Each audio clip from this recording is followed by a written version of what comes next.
my dear friends and students. আজি মই এই ভিডিঅ'টোত ক্লাছ 10 ম্যাথছৰ চেপ্টাৰ 7 ৰ এক্সাৰসাইজ 7.3 ৰ কোৱেশ্চন নম্বৰ 2 টো কৰাম আৰু ইয়াৰ আগৰ ভিডিঅ'বোৰত মই এই চেপ্টাৰৰ এক্সাৰসাইজ 7.1 আৰু 2 কৰাই দি দিছো আৰু উদাহৰণ যিমানটা আছে সকলো কেইটা কৰাই দি দিছো যিকেইটাৰ লিংক তোমালোকে ভিডিঅ'টোৰ ডেসক্ৰিপচনত পাই যাবা চাই লবা এতিয়া হা কোৱেশ্চনটো ষ্টাৰ্ট কৰো সোৱা কোৱেশ্চনে কি কৈছে তলৰ প্ৰতিটো ক্ষেত্ৰত কেৰ মান উলোৱা যেতিয়া সেই বিন্দুবিলাক একেৰেখীয় So ইয়াতে কোৱেশ্চনে কি কৈছে মই ভালদৰে বুজাই আছো সো ইয়াতে কোৱেশ্চনত দুটা পাৰ্ট দিয়া আছে আৰু দুয়োটাৰ ক্ষেত্ৰত কৈছে যে এই যিবোৰ স্থানাংক দেখি আছে ইয়াতে তিনিটা বিন্দুৰ স্থানাংক দিয়া আছে আৰু কৈছে যে এই তিনিটা একেৰেখীয় হলে আমি কেৰ মান উলাব লাগে ইয়াতে সোৱা এটা বিন্দুৰ স্থানাংকত কে আছে এই কেটো উলাব লাগে দুয়োটাৰ ক্ষেত্ৰত ইয়াতে সোৱা কে আছে কেটো উলাব লাগে তেনেহলে আহা এটা এটাকে কৰো সো প্ৰথমতে ফাৰ্স্ট পাৰ্ট কৰিম ফাৰ্স্ট পাৰ্টৰ এই স্থানাংক কেইটা লিখি ৰাখিছো এতিয়া সোৱা এটো কেনেকুৱা কৰো সো মই এইকেটাক সোৱা ত্ৰিভুজৰ শীৰ্ষবিন্দু হিচাপে লম সোৱা ত্ৰিভুজৰ শীৰ্ষবিন্দু হবলৈ হলে ভিতৰত কালি কিবা নহলে কিবা এটা থাকিব লাগিব তেনেহলে সোৱা ইয়াতে কোৱেশ্চনে আমাক কৈ দিছে যে তিনিটা একেৰেখীয় আৰু ত্ৰিভুজ কিয় লৈ আছো সোৱা আমি ত্ৰিভুজৰ কালিৰ সূত্ৰ ব্যৱহাৰ কৰি পেলাই কেৰ ভ্যালুটো উলাম আৰু কোৱেশ্চনে কৈছে এটো ত্ৰিভুজ নহয় এটো তিনিটা যেটো বিন্দু আছে এই তিনিটা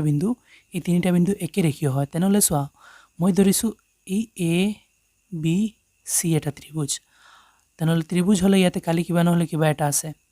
আৰু সোৱা এতে যদি মই ই এ টুক ঠেলি আনি পেলাই ইয়াতে বি সি ত লগাই দিও ইয়াতে ধৰিলো এ টু ইয়াৰ পৰা আনি ইয়াতে লগাই দিছো এতিয়া হে এনেকুৱা হৈছে নহয় সি এ বি এই তিনিটা বিন্দু একেৰেখীয় হৈছে একেৰেখীয় হলে কালি কি হ'ব সোৱা কালি নাথাকিব এনেকুৱা থাকিলে কালি ভিতৰত সোৱা কিবা এটা অংশ দেখি আছা এটোৰ কালি আছে এনেকুৱা থাকিলে কালি কিমান হ'ব 0 হ'ব তেনেহলে সোৱা আমি কালিৰ সূত্ৰ ইউজ কৰিম ত্ৰিভুজৰ কালিৰ সূত্ৰ ইউজ কৰিম আৰু কালিৰ আনসাৰত লিখিম কিমান 0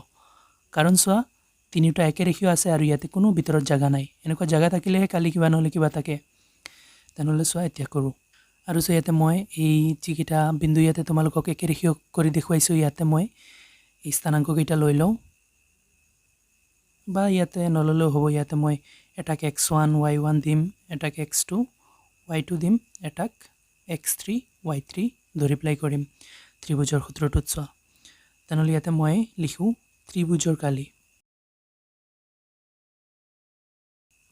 সোৱা ত্ৰিভুজৰ কালি সূত্ৰটো আছিল half into x1 y2 minus y3 plus x2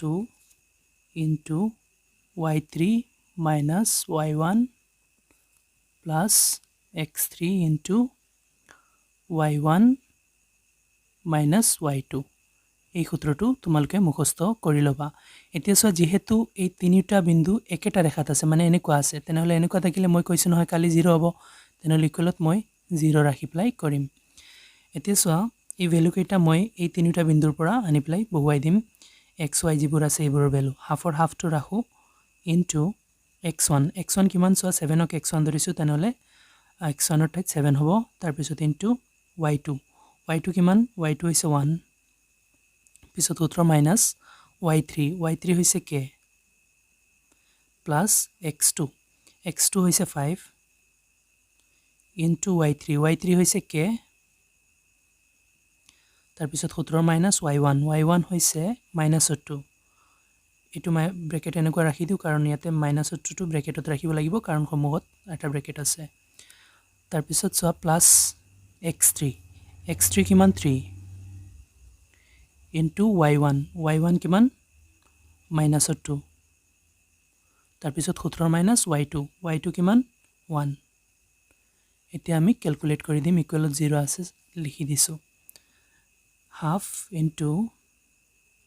so 7 1 minus k লগত পূৰণ হৈ আছে গতিকে মই ডাইৰেক্টলি পূৰণ কৰি দিছো 7 1 7 plus minus 7 into k 7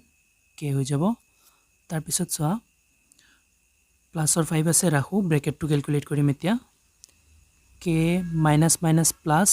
2 plus 3 ইয়াতে সোৱা দুইটা মাইনাসৰ আছে তেনেহলে আনসাৰ মাইনাসৰ হ'ব -2 আৰু -1 মিলি প্লাই -3 ব্ৰেকেট ক্লোজ এতিয়া আকৌ ক্যালকুলেট কৰিম সোৱা হাফ into এতিয়া সো এইখিনিকে আকৌ ক্যালকুলেট কৰো 7 ৰ 7 ৰাখো -7 কে যেনেকুৱা আছে তেনেকুৱা ৰাখিছো এতিয়া 5 টো ইয়াৰ লগত পূৰণ হৈ আছে তেনেহলে প্লাস হ'ব 5 * k 5k হৈ যাব এটো প্লাস হৈ যাব 5 * 2 10 হৈ যাব এটো সব প্লাসে মাইনাস হৈ যাব 3 3 জাৰ 9 হৈ যাব এতিয়া আকৌ ক্যালকুলেট কৰিব লাগিব হাফ ইনটু সো সংখ্যা ক্যালকুলেট কৰিম আৰু k ক্যালকুলেট কৰিম সো k ইয়াতে মাইনাসৰ 7টা প্লাসৰ 2টা মাইনাসৰ বেছি 7ৰ পৰা 5 গলে 2টা k থাকি এতিয়া সংখ্যা কাউন্ট কৰো সো সংখ্যা প্লাসৰ 7 আৰু প্লাসৰ 10 মিলি প্লাই প্লাসৰ 17টা 17 আছে আৰু মাইনাসৰ আছে 9 এতিয়া আকৌ ক্যালকুলেট কৰো হাফ ইনটু সো ইয়াতে মাইনাসৰ 2k আৰু সো 17ৰ পৰা 9 গলে থাকিব 8 প্লাসৰ 8 হ'ব কাৰণ প্লাসৰ সংখ্যাটো ডাঙৰ আছিল এতিয়া সো ইয়াৰ ইকুৱেলত 0 আছিল সেই কাৰণে মই 0 0 টো দিয়া নাই এতিয়া দি দিও এতিয়া এটা কাম কৰো সো ইয়াৰ পৰা 2 কমন লৈ লো ইয়াতো 2 আছে তাতো 2 আছে তেনেহলে 2 এটা কমন লৈ লো হাফৰ হাফটো লিখো আৰু 2 কমন লৈ লৈছো আৰু বাকি থাকিব কি সো 2 2 ওলাই আহিছে ইয়াৰ পৰা তেনেহলে মাইনাসৰ কে থাকিব ব্ৰেকেটৰ ভিতৰত আৰু প্লাসৰ সো 2 4 জাৰ হিট তেনেহলে 8 ৰ পৰা 2 ওলাই নিলে 4 থাকিব ইকুৱেলত আছে 0 এতিয়া সো এই দুই কাটি দিছো বাকি থাকিল কি সো এইটো কটাৰ পিছত বাকি -k আৰু প্লাসৰ 4 আছিল লিখি দিছো এতিয়া সো -k টো ৰাখো কাৰণ আমাৰ কেৰ ভ্যালু লাগে কোৱেশ্চনে কৈ দিছিল আৰু +4 ক হিচাপত গলে -4 হৈ যাব এতিয়া মাইনাস কাটি দিলে k = 4 হৈ যাব এবোৰ ইমপ্লাইজ হ'ব কাৰণ আগত ইকুৱেল আছে সো আমাক কোৱেশ্চনে কৈছিল কেৰ ভ্যালু উলাবলৈ গতিকে কেৰ ভ্যালু উলাই দিছো 4 ইয়াতে ফাৰ্স্ট পাৰ্টটো সমাপ্ত হৈছে এতিয়া সেকেন্ড পাৰ্টটো কৰো এতিয়া ছাত্ৰ ছাত্ৰীসকল 2 নম্বৰ পাৰ্টত স্থানাংক এই তিনিটা দিয়া আছে আৰু কৈছে যে এই তিনিটা বিন্দু একেটা ৰেখাতে আছে তেনেহলে আমি কেৰ মানটো উলাব লাগে তেনেহলে সো মই ধৰি লৈছো এই তিনিটা বিন্দু এটা ত্ৰিভুজৰ শীৰ্ষবিন্দু ধৰিলোৱা তিনিটা শীৰ্ষত আছে যেনেকৈ মই ফাৰ্স্ট পাৰ্ট বুজাইছিলো আৰু ধৰিলোৱা এই বিন্দু যেটো আছে এটুক মই a b c এনেকৈ ধৰি লৈছো এই যেটো বিন্দু আছে এটুক মই ধৰিলোৱা ঠেলি ঠেলি ইয়াতে লৈ আহিছো এতিয়া এটো এনেকুৱা হৈ গৈছে যে c এটো ইয়াৰ পৰা ইয়ালৈকে আহিলে ধৰিলোৱা ইয়াতে আহি গৈছে a2 আৰু b2 ইয়াতে আছিল অলৰেডি এতিয়া একে ৰেখীয় হৈছে সো এনেকুৱা থকা অৱস্থাত ত্ৰিভুজৰ কালি কিবা নহলে কিবা এটা থাকে এতিয়া এটো ঠেলি ঠেলি ইয়াতে লৈ আহিছো তেনেহলে ইয়াতে সো কোনো কালি আছে নেকি কালি থাকিবলৈ হলে ভিতৰত কিবা এটা জায়গা থাকিব লাগিব ইয়াতে কোনো জায়গা নাই গতিকে কালি কিমান হৈছে ইয়াত কালি 0 তেনেহলে মই এই তিনিটা বিন্দু ত্ৰিভুজৰ কালি ইউজ কৰি পেলাই যেনেকৈ প্ৰথম পাঠ কৰিছো ত্ৰিভুজৰ কালি ইউজ কৰি পেলাই আমি কেৰ ভ্যালু উলাম ইকুৱেলত 0 ৰাখিম কাৰণ সো তিনিটা বিন্দু একে ৰেখাত থাকিলে কালি 0 হ'ব তেনেহলে সো কৰো ইয়াতে মই ত্ৰিভুজৰ কালিৰ সূত্ৰ লগাম গতিকে মই ইয়াতে লিখি আছো ত্ৰিভুজৰ কালি এতিয়া সো ত্ৰিভুজৰ কালিৰ সূত্ৰটো হৈছে half into x1 into y2 minus y3 তাৰ পিছত প্লাস x2 ইনটু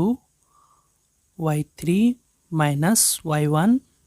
তাৰ পিছত plus x3 into y1 minus y2 এই সূত্ৰ মুখস্থ ৰাখি লবা আৰু ইকুৱেলত মই 0 ৰাখিম কৈছো 0 ৰাখিম কি কাৰণে কাৰণ তিনিটা বিন্দু একেটা ৰেখাত আছে একেটা ৰেখাত এনেকুৱা থাকিলে কালি কি হ'ব 0 হ'ব হাফৰ হাফ দি দিও আৰু সো x1 y1 এইবোৰ কৰ পৰা আনিম এইখিনিৰ পৰা সো এটা বিন্দু এটুক x1 y1 ধৰো এটুৰ xক x2 y2 ধৰো এটুৰ xক x3 y3 ধৰো ধৰি এপ্লাই কৰিম সো ইয়াতে x1 ৰ ঠাইত 8 আছে 8 ইনটু y2 হৈছে -4 পিছত 17 মাইনাস y3 হৈছে -5 -5 টো আমি ব্ৰেকেটত ৰাখিব লাগিব কাৰণ মাইনাস সম্মুখত আৰু এটা আছে আৰু এই ব্ৰেকেটটো টকাৰ কাৰণে আগৰ ব্ৰেকেটটো এনেকুৱা হৈ যাব তাৰ পিছত প্লাসৰ x2 কিমান k তাৰ পিছত ইনটু y3 হৈছে -5 তাৰ পিছত 17 মাইনাস y1 হৈছে 1 তাৰ পিছত প্লাস x3 হৈছে 2 ইনটু y1 হৈছে 1 17 মাইনাছ y2 y2 হৈছে মাইনাছৰ 4 মাইনাছ 4 গতিকে ব্ৰেকেটত ৰাখিছোঁ আৰু এইটো ইয়াতে ব্ৰেকেটত এইটো ব্ৰেকেট এনেকুৱা হৈ যাব এতিয়া ব্ৰেকেট ক্লোজ ইকুৱেলত চোৱা 0 ৰাখিম কাৰণ ওপৰতো আছে 0 সেই কাৰণে এতিয়া ক্যালকুলেট কৰি দিও চোৱা হাফৰ হাফ চোৱা ইয়াতে 8 টো ৰাখো ব্ৰেকেটৰ ভিতৰখিনি আগত ক্যালকুলেট কৰো -4 ইয়াতে মাইনাসে মাইনাসে এটো প্লাস হৈ যাব 5 তাৰ পিছত প্লাস কে আছে প্লাস কে ৰাখো আৰু ইয়াতে মাইনাসৰ 5 আৰু মাইনাসৰ 1 এ মিলি প্লাই মাইনাসৰ 6 হৈ যাব ব্ৰেকেটত তাৰ পিছত প্লাসৰ 2 আছে 2 ৰাখি দিও ইয়াতে ব্ৰেকেটত কি হ'ব সো 1 or 1 আৰু মাইনাসে মাইনাসে প্লাস হৈ যাব 4 ইকুৱেলত আছে 0 তাকো ক্যালকুলেট কৰো সো হাফৰ হাফ 8 -4 আৰু প্লাসৰ 5 তেনেহলে সো প্লাসৰ সংখ্যা ডাঙৰ 4 5 ৰ পৰা 4 গলে 1 থাকিব প্লাস সো ইয়াতে প্লাসে মাইনাসে মাইনাস হৈ যাব k * 6 6k হৈ যাব আৰু ইয়াতে +2 ব্ৰেকেট ক্যালকুলেট কৰো সো 1 আৰু 4 এ কিমান হ'ব 5 হৈ যাব সো ব্ৰেকেটত থকা মানে 2 লগত পূৰণ থকা তেনেহলে ব্ৰেকেট ক্লোজ কৰি পেলাই মই * 5 দি দিছো এতিয়া কো ক্যালকুলেট কৰো হাফৰ হাফ 8 গুণ 8 - 6k আৰু ইয়াতে দুইটা প্লাসৰ আছে প্লাস এই হ'ব 2 5 10 হৈ যাব এতিয়া সোৱা সংখ্যা কেইটা কাউন্ট কৰো আগত হাফৰ হাফ ৰাখি দিছো আৰু ব্ৰেকেটৰ ভিতৰত সোৱা 10 আৰু 8 এ 18 আৰু মাইনাসৰ 6k এতিয়াতে মই কমন দেখি আছো ইয়াতে 6 কমন আছে দুইটাত 6 টো কমন লৈ লো হাফৰ হাফ লিখো 6 টো কমন উলালে সোয়া ইয়াতে 6 বাহিৰত লিখি দিছো 6 3 গুণ 18 তেনেহলে 3 থাকিব মাইনাস 6 উলাই গলে অকল কে থাকিব আৰু সো ইকুৱেলত 0 আছে নহয় 0 বোৰ দিয়া হো আৰু এইবোৰ ইমপ্লাইজ হৈ যাব কাৰণ ইয়াতে এটা ইকুৱেল আছে নহয় কি কাৰণে এটা সো 2 6ত কেইবাৰ গৈছে 3 বাৰ তে বাকি যি থাকিল সেইখিনি লিখি দিও সো 3 আৰু ইফালে 3 - k আছে লিখি দিও এবাৰ 3 * 3 - k = 0 এতিয়া সোৱা ইয়াতে যদি মই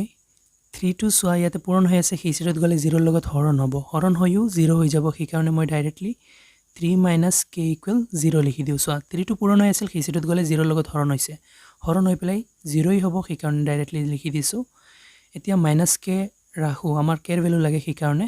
আৰু +3 টো সেই সিৰত গলে -3 হৈ যাব মাইনাস কাটি দিলে k = ওলাই গল 3 এতিয়া সোৱা ইয়াতে অংকটো সমাপ্ত হৈ গৈছে আমাৰ k এৰ ভ্যালু লাগে k এৰ ভ্যালু ওলাই গৈছে এতিয়া আশা কৰো তোমালোকে ভালদৰে বুজিব পাৰিছা দুইটা পাৰ্ট আৰু বুজাত কোনো অসুবিধা হলে মোক কমেন্টত জনাবা ভিডিওটো ভাল লাগিলে লাইক এণ্ড শেয়াৰ কৰি লবা চেনেলটো সাবস্ক্ৰাইব কৰি লবা থ্যাংক ইউ